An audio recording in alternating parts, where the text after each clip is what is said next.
Morning student, in last lecture we learned about the types of consumer, then the types of consumer behavior and application of consumer behavior. In today's lecture we learn about the consumer profiling, then the types of consumer profiling and process of consumer profiling. So we start with first meaning of consumer profiling. Consumer profiling is the act of describe customer or the set of customers using the demographic, psychographic, buying pattern and other factor. In other words, it is identifying the characteristics of the people who are most likely to purchase your product or services and derive a lot of value from it. ठिकाणी आपल्याला consumer profiling म्हणजेच काय ते दिलं आहे. तर consumer profiling म्हणजेच काय, तर वेगवेगळ्या फॅक्टरमध्ये आपले कंझ्युमर जे आहेत किंवा आपले कस्टमर असतील त्यांना आपण डिस्क्राईब करत असतो. म्हणजेच डेमोग्राफिक फॅक्टर असतील किंवा सायकोग्राफिकल फॅक्टर असतील किंवा बाईंग पॅटर्न असेल किंवा इतर वेगवेगळे फॅक्टर जे आहेत त्या वेगवेगळ्या फॅक्टरच्या नुसार आपण कंझ्युमरला किंवा आपले कस्टमर आहेत त्यांना डिस्क्राईब करत असतो. त्यालाच तरीके आपण कंझ्युमर प्रोफाइलिंग असं म्हटलं जातं. किंवा आपल्या लक्षात येईल की आपलं जे काही प्रोडक्ट असेल किंवा आपले सर्व्हिस जे आहे ते खरेदी करणारी जी व्यक्ती आहे त्या व्यक्तीच्या कॅरेक्टरिस्टिक्सनुसार आपण तरीके डिवायडेशन करत असतो की त्या व्यक्तीची कॅरेक्टरिस्टिक्स आपण आयडेंटिफाय करत असतो. त्यालाच तरीके आपण कंझ्युमर प्रोफाइलिंग असं म्हटलं जातं. म्हणजेच अगदी थोडक्यात सांगायचं झालं तर आपला जो कोणी कस्टमर असेल किंवा कंझ्युमर जो आहे त्याला देखील आयडेंटिफाय करण्याचं काम किंवा त्याची कॅरेक्टरिस्टिक्स असतील किंवा त्याला ओळख करून घेण्याचे काम हे तरीके कंझ्युमर प्रोफाइलिंगच्या माध्यमातून आपण करत असतो. Types of consumer profiling. A refined customer profile can help your company build more impactful features, find and attract more people that are likely to buy your product, develop a strong relationship with your customer and put you on the better trajectory for the market dominance. तर next ठिकाणी आपल्याला types of consumer profiling दिलं आहे. तर types of consumer profiling किंवा consumer profiling हे महत्त्वाचं का आहे, तर ज्यावेळेला आपण कंझ्युमर प्रोफाइलिंग त्या ठिकाणी करत असतो त्याच्या माध्यमातून वेगळ्या प्रकारचे जे काही फीचर्स असतील ते आपल्याला इम्पॅक्टफुली बिल्ड करायला, म्हणजे त्या ठिकाणी कंझ्युमर नीड्सनुसार किंवा कंझ्युमरच्या गरजेनुसार त्या ठिकाणी आपल्या प्रोडक्टचे फीचर जे आहे ते डेव्हलप करायला आपल्याला मदत झालेली दिसून येते. त्याचबरोबर आपले जे काही प्रोडक्ट असेल किंवा सर्व्हिसेस खरेदी करण्यासाठी जास्तीत जास्त लोकांना त्याकडे अट्रॅक्ट करणं किंवा जास्तीत जास्त लोकांना त्याकडे फाइंड करण्यासाठी आपल्याला मदत झालेली दिसून येते. त्याचबरोबर कंझ्युमर प्रोफाइलिंगच्या माध्यमातून वेगवेगळ्या कस्टमरबरोबरला स्ट्रॉंग रिलेशनशिप देखील आपल्याला बिल्ड करायला मदत झालेली दिसून येते. अशा पद्धतीने त्या ठिकाणी आपल्याला मार्केट डॉमिनन्समध्ये त्या ठिकाणी आपल्याला किंवा मार्केटमध्ये आपल्याला जास्तीत जास्त स्ट्रॉंग कशा पद्धतीने बनता येईल किंवा आपले कस्टमर बेस जो आहे तर कशामध्ये जास्त प्रमाणाने वाढवता येईल याच्याकडे आपल्याला कंझ्युमर प्रोफाइलिंगच्या माध्यमातून फोकस केलेला दिसून येतो. तर या ठिकाणी आपल्याला वेगळ्या प्रकारचे कंझ्युमर प्रोफाइलिंगचे टाइप्स दिलेले आहेत. तर ते टाइप्स कोणकोणते आहेत ते आपण आता पुढे पाहणार आहोत. So the first is demographic. Demographics are the concurrent characteristics of the populations and can be used to understand the consumer behavior. Evaluate broadly. Demographic include the following traits: age, sex, job title, income, education level, family status, etc. तर या ठिकाणी first आपल्याला type दिलं तर म्हणजे demographic, म्हणजेच कंझ्युमरचा जो काही डेमोग्राफिक फॅक्टर असेल त्याच्यानुसार ठिकाणी कंझ्युमर प्रोफाइलिंग हे आपल्याला केलेलं दिसून येतं. म्हणजेच कंझ्युमरचं एज असेल किंवा त्याचं जेंडर असेल किंवा त्याचं जॉब टायटल असेल किंवा त्याची इन्कम लेवल असेल, त्याचं एज्युकेशन लेवल असेल, त्याची फॅमिली स्टेटस असेल, या सर्व गोष्टींनुसार त्या ठिकाणी कंझ्युमरचं कॅटेगरायझेशन हे केलं जातं. त्यासाठी आपण डेमोग्राफिक कंझ्युमर प्रोफाइलिंग असं म्हटलं जातं. म्हणजेच थोडक्यात कंझ्युमरचं एज असेल, त्याचं जेंडर असेल किंवा त्याचं जे काही जॉब टायटल असेल, म्हणजे तो करत असलेला जॉब असेल किंवा त्याचं जे काही प्रोफाईल असेल किंवा त्याचं इन्कम किती आहे, इन्कम लेवल किती आहे, त्याचबरोबर एज्युकेशन त्याचं किती आहे किंवा फॅमिली स्टेटस किती आहे, काय आहे, याच्यानुसार त्याकडे डिवायडेशन हे केलं जातं. त्यालाच तरी आपण डेमोग्राफिक फॅक्टरनुसार कंझ्युमर प्रोफाइलिंग असं म्हटलं जातं. त्याचबरोबर B2B म्हणजेच बिझनेस टू बिझनेस जर बघितलं तर त्यामध्ये कंपनी साईज असेल, त्याचबरोबर कोणत्या इंडस्ट्रीमधली ती कंपनी आहे, यासारख्या गोष्टी ज्या आहेत हे त्या ठिकाणी विचारात घेतल्या जातात. त्यानुसार ठिकाणी इंडस्ट्रीयल कंझ्युमर जे आहेत त्याचं डिवायडेशन हे केलं जातं. अशा पद्धतीने डेमोग्राफिक फॅक्टरनुसार तरीकेने आपल्याला कंझ्युमरचं डिवायडेशन किंवा कंझ्युमर प्रोफाइलिंग हे केलं जातं. Next is psychographic. Demographic alone are not enough to understand how, when and why the people make a purchasing decision, and that's where the psychographic comes in. These factors relate to the attitude and the psychological makeup of the population and may include lifestyle, goals, pain, habit, values, interest, etc. Psychographic are helpful to understand the buying journey and even the customer journey after they have already made a purchase for you. Next त्या ठिकाणी आपल्याला दिलं आहे ते म्हणजे सायकोग्राफिक. म्हणजेच त्या ठिकाणी आपल्या लक्षात येईल की फक्त डेमोग्राफिक फॅक्टरनुसार जर आपण त्या ठिकाणी कन्झ्युमरचं डिवायडेशन केलं किंवा कन्झ्युमर प्रोफायलिंग केलं तर तेवढं पुरेसं ठरू शकत नाही. त्याच्यामधून आपण फक्त त्या ठिकाणी कन्झ्युमरचं डिवायडेशन हे त्या ठिकाणी करू शकतो. परंतु कन्झ्युमर हा किंवा एखादा व्यक्ती जे आहे ती एखादा पर्चेसिंग डिसिजन का घेणार आहे, कधी घेणार आहे, कोणत्या वेळी घेणार आहे हे त्या ठिकाणी डिसाईड करू शकत नाही. त्यामुळेच त्या ठिकाणी सायकोग्राफिक फॅक्टर हे त्या ठिकाणी आपल्याला विचारात घेतलेले दिसून येतात. मग सायकोग्राफिक फॅक्टरमध्ये कोणकोणत्या गोष्टी असतात तर त्या ठिकाणी त्याचा ॲटिट्यूड असेल, मग त्या ठिकाणी लाईफस्टाईल असेल, त्याचे गोल्स असतील, त्याचं पेन असेल, त्याचे हॅबिट्स असेल, त्याच्या व्हॅल्यूज असतील किंवा त्याचा इंटरेस्ट असेल, याच्यासारख्या गोष्टीनुसार त्या ठिकाणी कन्झ्युमरचं डिवायडेशन हे केलं जातं. म्हणजेच एखादा कन्झ्युमर जो आहे तो आपल्या लाईफस्टाईल त्याची कोणती आहे, त्याचे गोल्स काय काय आहेत, त्याचे पेन किंवा त्याचे हॅबिट्स कोणते आहेत किंवा त्याचे व्हॅल्यूज काय आहेत, त्याचे इंटरेस्ट कोणत्या गोष्टीमध्ये आहे, या सर्व गोष्टी विचारात घेऊन त्या ठिकाणी सायकोग्राफिक फॅक्टरमध्ये आपल्याला कन्झ्युमर प्रोफायलिंग हे केलं जातं. त्याचबरोबर सायकोग्राफिक फॅक्टरच्या माध्यमातून त्या ठिकाणी बाईंग जर्नी जी आहे, कन्झ्युमरची बाईंग जर्नी जी आहे, म्हणजेच तो पर्चेसिंग प्रोडक्ट आयडेंटिफिकेशन पासून ते प्रोडक्ट खरेदी करण्यापर्यंत म्हणजेच प्रोडक्ट पर्चेसिंगपर्यंत जी काय पूर्ण जर्नी आहे की पूर्ण जी काय प्रोसेस आहे ती कन्झ्युमरची प्रोसेस आयडेंटिफाय करण्यासाठी आपल्याला मदत झालेली दिसून येते. त्याचबरोबर आपल्यासाठी प्रोडक्ट खरेदी केल्याच्यानंतर किंवा आपल्या कंपनीकडून त्या ठिकाणी प्रोडक्ट खरेदी केल्याच्यानंतर तो कन्झ्युमर कशा पद्धतीने बिहेव करतो आहे किंवा कन्झ्युमरचे रिॲक्शन त्याच्यावरती काय आहेत हे देखील आयडेंटिफाय करण्यासाठी आपल्याला सायकोग्राफिक फॅक्टर हे महत्त्वाचे असलेले दिसून येतात. अशा पद्धतीने सायकोग्राफिक फॅक्टरनुसार त्या ठिकाणी कन्झ्युमर प्रोफायलिंग हे केले जातं. Next is behavioral. While the psychographic relate to the psychological attributes, behavioral segment take a look at how that's manifest into the action.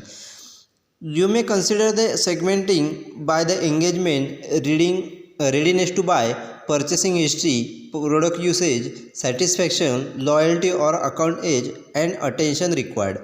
Segment based on the behavioral tricks are some of the most valuable in the customer support because it can help the service team find an insight relating to the customer interaction and how this trend manifests into the recurring revenue and satisfaction rate, and once these things are measured they can be improved.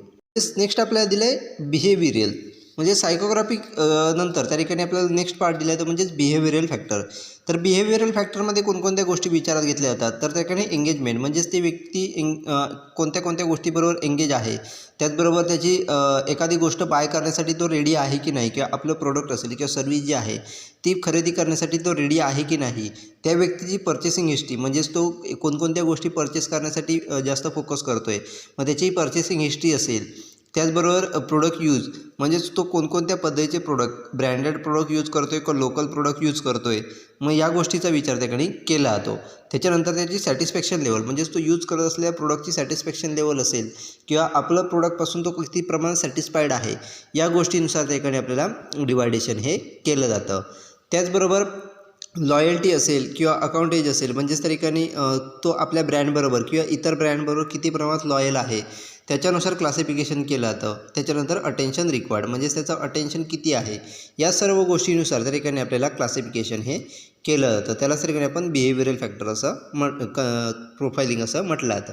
म्हणजेच थोडक्यात आपल्या लक्षात येईल की कन्झ्युमरचं जे काही behaviour आहे मग ठिकाणी त्याची रेडीनेस टू बाय असेल किंवा पर्चेसिंग हिस्ट्री असेल किंवा त्याचं प्रोडक्ट यूज असेल किंवा सॅटिस्फॅक्शन असेल, लॉयल्टी असेल, म्हणजेच त्याच्या थोडक्यात बिहेवियरनुसार त्याकडे कन्झ्युमरचं प्रोफायलिंग हे केलं जातं. त्यालाच ठिकाणी आपण बिहेवियरल कन्झ्युमर प्रोफायलिंग असं म्हटलं जातं.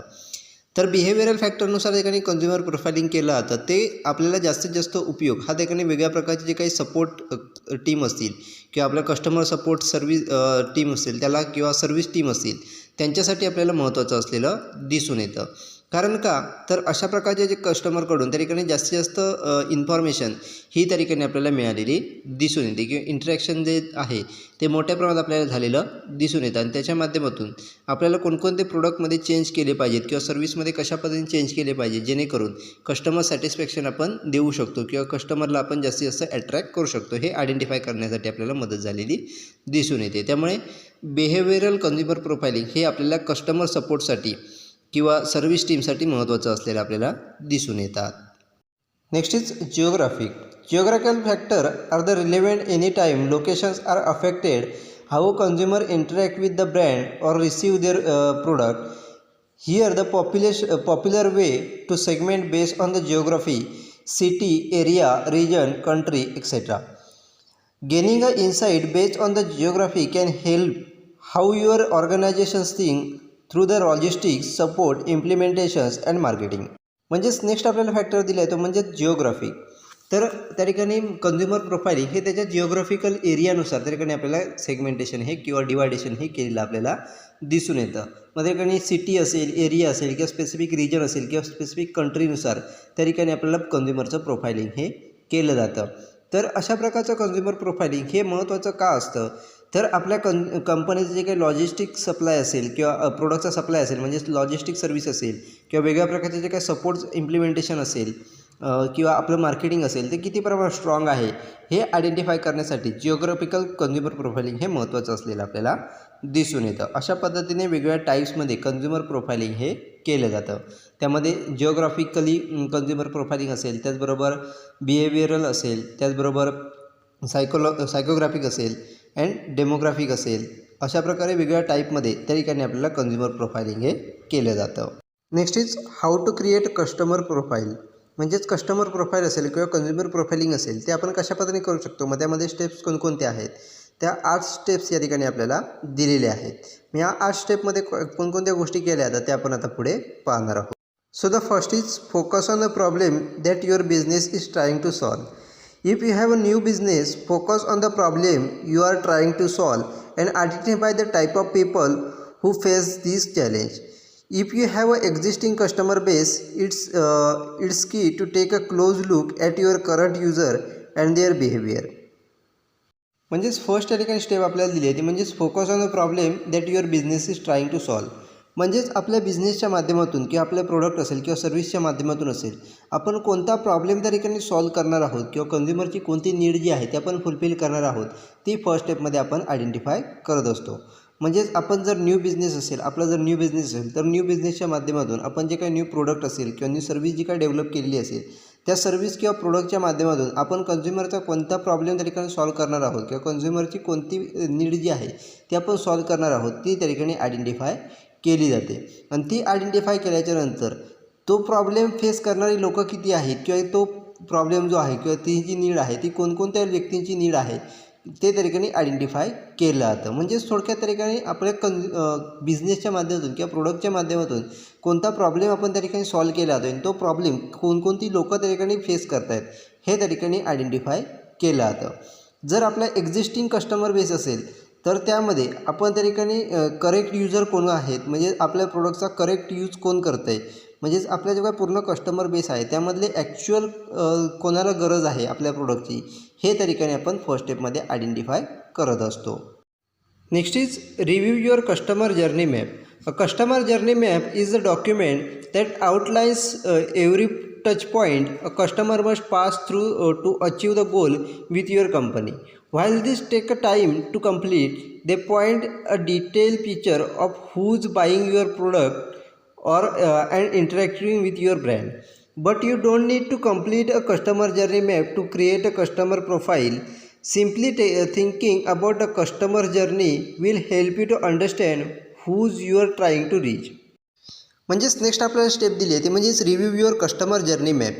तर कस्टमर जर्नी मॅप म्हणजेच काय, तर कस्टमर जो आहे तो आपल्या प्रोडक्टपर्यंत पोहोचण्यासाठी किंवा त्याचे जे काही गोल आहेत ते फुलफिल करण्यासाठी आपल्या प्रोडक्टपर्यंत कशा पद्धतीने पोचतो आहे आणि त्या प्रोडक्टच्या माध्यमातून त्याचे जे काही नीड्स असतील किंवा त्याचे जे काही प्रॉब्लेम असेल तो कशा पद्धतीने सॉल्व करतो आहे याचा जो काही पूर्ण जर्नी आहे त्याला सांगणे आपण कस्टमर जर्नी मॅप असं म्हटलं जातं. हा एक पूर्ण डॉक्युमेंट असतो. याच्या माध्यमातून कस्टमर कोणकोणत्या पॉईंटच्या माध्यमातून त्या ठिकाणी पास होतो आहे आणि कोणकोणत्या पॉईंटच्या माध्यमातून आपल्या प्रोडक्टपर्यंत किंवा आपल्या कंपनीपर्यंत पोचतो याची इन्फॉर्मेशन ही कस्टमर जर्नी मॅपमध्ये दिलेली असते.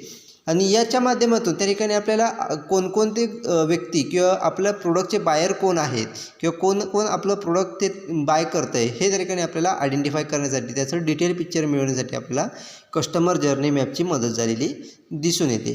किंवा कोणकोणते व्यक्ती आहेत किंवा कोणकोण कस्टमर आहेत जे आपल्या ब्रँडबरोबर त्या ठिकाणी इंटरॅक्शन करत आहेत हे त्या ठिकाणी आयडेंटिफाय करण्यासाठी आपल्याला कस्टमर जर्नी मॅपची मदत झालेली दिसून येते. परंतु कन्झ्युमर प्रोफाईल किंवा कस्टमर प्रोफाईलिंग करत असताना आपल्याला पूर्ण जर्नी मॅपची ठिकाणी कंप्लीट होण्याची गरज नसते. फक्त आपण जर त्या ठिकाणी ओव्हरऑल जर कस्टमर जर्नी मॅप जर बघितलं तर त्याच्या माध्यमातून देखील आपण त्या ठिकाणी आयडेंटिफाय करू शकतो की आपले कस्टमर कोण आहेत किंवा कोण आपलं प्रोडक्ट त्या ठिकाणी खरेदी करतो आहे हे त्या ठिकाणी आपण इझिली आयडेंटिफाय करू शकतो. अशा पद्धतीने कस्टमर रिव्ह्यू जो आहे, जर्नी मॅप जो आहे, तो रिव्ह्यू त्या ठिकाणी नेक्स्ट स्टेपमध्ये केला जातो. त्याच्यानंतर कन्झ्युमर प्रोफाईलिंग किंवा कस्टमर प्रोफाईलिंग हे केलं जातं. Next is dig into the demographic. To define your customer profile, it's best to start with the external demographic, then dive deeper into the needs, and finally look at your company offering. म्हणजेच next त्या ठिकाणी आपल्याला सांगितलं की dig into demographic म्हणजेच त्या ठिकाणी first त्या ठिकाणी आपण एक्सटर्नल डेमोग्राफिक फॅक्टर जे आहेत त्याच्यानुसार आपण कस्टमर प्रोफाईल हे करणं गरजेचं असतं. आणि त्याच्यानंतर कस्टमरचे जे काही नीड्स असतील त्यामध्ये डीपर आपल्याला जाणं गरजेचं असतं. कस्टमर नीडपर्यंत पोहोचण्या अगोदर जे काही एक्सटर्नल डेमोग्राफिक फॅक्टर आहेत त्याच्यानुसार आपण कन्झ्युमर प्रोफाईल कस्टमर प्रोफाईलिंग हे करणं गरजेचं असतं. आणि त्याच्यानंतर त्या ठिकाणी कस्टमर नीडच्या आतमध्ये डीपमध्ये आपण जाणं गरजेचं असतं. आणि या दोन गोष्टी झाल्याच्यानंतर त्या ठिकाणी आपल्याला आपण ॲक्च्युअलमध्ये आपल्या कंपनीच्या माध्यमातून कोणकोणत्या गोष्टी ठिकाणी ऑफर करत असतो या ठिकाणी आपण फायनली बघितल्या पाहिजेत. आणि त्याच्यानुसार ठिकाणी कस्टमर प्रोफाईलिंग हे केलं जातं. म्हणजे थर्ड स्टेपमध्ये थोडक्यात त्या ठिकाणी कस्टमरच्या नीड कोणकोणते आहेत मग त्या एक्सटर्नल डेमोग्राफिक फॅक्टरनुसार आयडेंटिफाय केलं जातं. त्याच्यानंतर डीप कस्टमर नीडमध्ये अगदी डीपमध्ये ठिकाणी स्टडी केला जातो. त्याच्यानंतर आपल्या कंपनीच्या माध्यमातून कोणकोणत्या गोष्टी प्रोव्हाइड केल्या जातात हे ठिकाणी आपण थर्ड स्टेपमध्ये आयडेंटिफाय करत असतो. Next is collect customer feedback. When building your profile, it's easy to just rely on the data your team is given, but it's hard to get to know your customer if you don't spend time with them. You need to meet your customer in a person if you want to have a clear picture of what they are like. This makes a customer interview one of the best resources to use building a customer profile. Next त्या ठिकाणी आपल्याला दिले आहे म्हणजेच collect customer feedback. म्हणजेच next स्टेपमध्ये ठिकाणी आपण कस्टमर फीडबॅक जे आहेत ते ठिकाणी कलेक्ट केले आहेत. म्हणजेच कस्टमर प्रोफाईलिंग करत असताना कस्टमरचे फीडबॅक त्या ठिकाणी महत्त्वाचे असणं गरजेचं असतं. कारण जर आपण कस्टमर फीडबॅकच त्या ठिकाणी घेतले नाही तर कस्टमरची ॲक्च्युअल नीड काय आहे हे त्या ठिकाणी आपल्याला आयडेंटिफाय करणं खूप कठीण झालेलं दिसून येतं. त्यामुळेच कस्टमर फीडबॅक हा त्या ठिकाणी महत्त्वाचा असलेला दिसून येतो. त्या ठिकाणी आपल्या टीमच्या माध्यमातून दिलेला जो काही डेटा आहे त्याच्या माध्यमातून ठिकाणी कस्टमर प्रोफाईलिंग करणं हे खूप इझी असलं तरी देखील जर आपण आपल्या कस्टमरबरोबर त्या ठिकाणी जर योग्य पद्धतीने टाईम स्पेंड केला नसेल त्यांचे जे काही नीड्स असतील त्या जर आयडेंटिफाय केल्या जात नसतील किंवा योग्य पद्धतीने आपण आयडेंटिफाय करत नसू तर कस्टमर प्रोफाईलिंग करणं हे खूप कठीण त्या ठिकाणी आपल्याला असलेलं दिसून येतं. मग योग्य पद्धतीने त्या ठिकाणी कस्टमर प्रोफाईल करायचं असेल तर ठिकाणी एक बेस्ट रिसोर्सेस आहे तो म्हणजेच इंटरव्ह्यू. आपले जे काही कस्टमर असतील त्यांच्याबरोबर आपण इंटरव्ह्यू करून त्यांच्याबरोबर आपण जास्तीत जास्त टाईम स्पेंड करून त्या ठिकाणी डेटा कलेक्ट करणं खूप गरजेचं आपल्याला असलेलं दिसून येतं. आणि त्याच्या माध्यमातून आपण कस्टमरचे जे काही लाईक्स असतील किंवा कस्टमरचे जे काही नीड्स असतील किंवा त्याचे जे काही गरजा असतील त्या आपण त्या ठिकाणी आयडेंटिफाय करू शकतो. आणि त्यानुसार त्या ठिकाणी कस्टमर प्रोफाईलिंग हे केलं जातं. अशा पद्धतीने फोर्थ स्टेपमध्ये ठिकाणी कस्टमर फीडबॅक जो आहे तो इंटरव्ह्यूच्या माध्यमातून असेल किंवा क्वेश्चनरच्या माध्यमातून असेल हा ठिकाणी कलेक्ट केला जातो आणि त्यानुसार कस्टमर प्रोफाईलिंग हे केलं जातं. Next is examine the contextual detail. Once you have define the external factor that describe your customer profile it's critical to dig deeper into the contextual detail. Next ठिकाणी आपल्याला step दिली आहे ते म्हणजेच examine the contextual detail.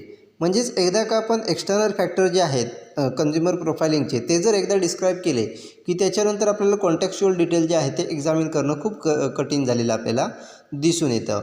त्यामुळेच त्या ठिकाणी आपण आपले जे काही एक्सटर्नल फॅक्टर जे आहेत ते डिसाईड करण्या अगोदरच आपल्याकडे असणारे जे काही कॉन्टेक्च्युअल डिटेल जे आहेत ते ठिकाणी आपण एक्झामिन करणं गरजेचं असतं. अशा पद्धतीने त्या ठिकाणी जे काही फिफ्थ स्टेपमध्ये त्या ठिकाणी कॉन्टेक्च्युअल डिटेल जे आहेत हे त्या ठिकाणी एक्झामिन केले जातात. Next is understand your industry. One major contextual detail you should consider is where your brand fell in the comparison to the other in its industry. You should know how your consumer perceive your brand and which companies you are competing with for their attention. This should give a good idea for the types of customer you want to attract and retain. Next ठिकाणी आपल्याला दिले ते म्हणजे understand your industry. म्हणजेच या स्टेपमध्ये काय केलं जातं तर त्या ठिकाणी आपला जो काही ब्रँड आहे किंवा आपलं जे काही प्रोडक्ट आहे ते इंडस्ट्रीमध्ये कोणत्या स्थानावर आहे किंवा कोणत्या गोष्टीमध्ये कमी पडतं आहे, कोणत्या गोष्टीमध्ये फेल होतं आहे, हे त्या ठिकाणी आयडेंटिफाय केलं जातं. म्हणजे स्पेसिफिक इंडस्ट्रीमध्ये असणारे जे काही इतर ब्रँड आहेत त्या ब्रँडमध्ये आणि आपल्या ब्रँडमध्ये किंवा आपल्या प्रोडक्टमध्ये कोणता डिफरन्स आहे, कोणत्या ठिकाणी आपण कमी पडतो आहे, हे त्या ठिकाणी आयडेंटिफाय केलं जातं. त्याचबरोबर आपले कस्टमर जे आहेत हे एखाद्या दुसऱ्या ब्रँडबरोबर का जाऊ शकतात, ब्रँड परसेप्शन हे का होऊ शकतं किंवा ब्रँड चेंज का करू शकतात, त्याची कारणं कोणकोणती आहेत ही त्या ठिकाणी आयडेंटिफाय केली जातात. त्याचबरोबर कोणकोणत्या कंपनी आपल्याला कम्पीट करत आहेत किंवा आपल्या कस्टमरचं अटेन्शन जे आहे ते त्या ठिकाणी अट्रॅक्ट करताना आपल्याला दिसत आहेत. मग या कंपनी कोणकोणत्या आहेत त्या ठिकाणी आयडेंटिफाय केल्या जातात आणि त्याच्यानुसार त्या ठिकाणी आपल्याला कस्टमर अशा प्रकारचे जे कोणी कस्टमर्स असतील त्यांना अट्रॅक्ट करायला किंवा रिटेन करायला आपल्याला मदत झालेली दिसून येते. त्यामुळे 6 स्टेपमध्ये ठिकाणी आपल्याला इंडस्ट्रीचं जे काही अंडरस्टँडिंग जे आहे ते केलं जातं आणि त्यामध्ये आपला ब्रँड कोणत्या ठिकाणी आहे, त्यामध्ये कोणकोणत्या गोष्टी चुकीच्या होत आहेत किंवा कोणत्या ठिकाणी तो फेल होतो आहे, आपले कम्पिटिटर कोण आहेत, आपले कस्टमर आपल्याला सोडून का जाऊ शकतात, हे त्या ठिकाणी आयडेंटिफाय केलं जातं आणि त्याच्यानुसार त्या ठिकाणी कन्झ्युमर प्रोफाइलिंग हे केलं जातं. Next is build persona. Remember that you are marketing to people with your actual personalities, feeling and needs. Once you have identified the attribute for your customer profile, the next step is to identify the individual within the company that you want to reach. This will be helpful when trying to establish a relationship with the account as well as understand who the decision maker and influencer are. Next ठिकाणी आपल्याला दिले ते म्हणजेच build persona. म्हणजेच त्यामध्ये काय केलं जातं तर त्या ठिकाणी आपल्याला लक्षात येईल की आपण ज्यावेळेला एखाद्या गोष्टीचं मार्केटिंग करत असतो त्यावेळेला कन्झ्युमरचे जे काही किंवा आपले जे काही पीपल्स असतील किंवा कस्टमर्स असतील त्यांच्या पर्सनॅलिटीज असतील किंवा फिलिंग्स असतील किंवा त्याचे नीड्स असतील याच्या बेसवरती आपण त्या ठिकाणी मार्केटिंग करत असतो. मग हे मार्केटिंग करत असताना त्या ठिकाणी एखाद्या गोष्टीचा जो काही डिसिजन मेकर आहे तो डिसिजन मेकर कोण आहे किंवा त्या कस्टमरच्या डिसिजन मेकिंगवरती कोणत्या गोष्टी त्या ठिकाणी इन्फ्लुएन्स करू शकतात किंवा इफेक्ट करू शकतात हे त्या ठिकाणी आयडेंटिफाय केले जातात. म्हणजेच थोडक्यात आपण त्या ठिकाणी तयार केले जे कोणी कस्टमर्स असतील किंवा आपले जे काही कस्टमर बेस असेल त्याच्यामध्ये डिसिजन मेकर कोण आहे किंवा त्यांच्या पर्चेसिंग डिसिजन नेमका कोण घेणार आहे त्याच्यावरती कोणकोणत्या गोष्टी त्या ठिकाणी अफेक्ट करू शकतात हे त्या ठिकाणी आपण बिल्ड पर्सोनामध्ये आयडेंटिफाय केले जातात. मग त्यामध्ये एज रेंज असेल म्हणजेच आपले कस्टमर बेस जो आहे तो किती एज रेंजचा आहे, त्याचबरोबर एज्युकेशन लेवल असेल, इन्कम लेवल असेल, यासारख्या जे काही गोष्टी असतील हे त्या ठिकाणी आयडेंटिफाय केले जातात. त्याचबरोबर आपण कोणत्या मार्केटिंग चॅनलच्या माध्यमातून त्या ठिकाणी कस्टमरपर्यंत पोहोचणार आहोत, त्याचबरोबर कस्टमरचे जे काही की रिस्पॉन्सिबिलिटीज असतील म्हणजे आपल्या की रिस्पॉन्सिबिलिटीज काय आहेत हे त्या ठिकाणी आपण बिल्ड पर्सोनामध्ये आयडेंटिफाय केले जातात आणि त्याच्यानुसार त्या ठिकाणी कस्टमर प्रोफाइलिंग हे केलेलं आपल्याला दिसून येतं. Next is analyze and iterate on the customer personas. A customer profile is a key lever for the growing your business. These definitions will act as a guide when the informing what a product or the feature to build, what a channel to use in marketing campaign and much more. Next आपल्याला step दिली आहे म्हणजेच analyse and इरेट customer personage. म्हणजे त्याकडे customer personage जे असतील ते त्याकडे आयडेंटिफाय केले जातात, त्याचं ॲनालायझेशन हे केलं जातं आणि त्याच्या माध्यमातून आपण कोणकोणती फीचर त्याकडे डेव्हलप केली पाहिजेत किंवा प्रोडक्ट जे आहे ते आपण कशा पद्धतीने बिल्ड केलं पाहिजे, त्याचबरोबर मार्केटिंगच्या कॅम्पेनमध्ये कोणकोणते चॅनल आपण त्या ठिकाणी यूज केले पाहिजेत किंवा मार्केटिंग कशा पद्धतीने केलं पाहिजे यासारख्या गोष्टी ज्या आहेत ह्या ठिकाणी analyze and iterate on the customer पर्सोनामध्ये आयडेंटिफाय केल्या जातात आणि त्याच्यानुसार कस्टमर प्रोफाइलिंग हे केलं जातं. अशा पद्धतीने आज स्टेपमध्ये ठिकाणी आपल्याला कन्झ्युमर प्रोफाइलिंग किंवा कस्टमर प्रोफाइलिंग हे केलेलं आपल्याला दिसून येतं.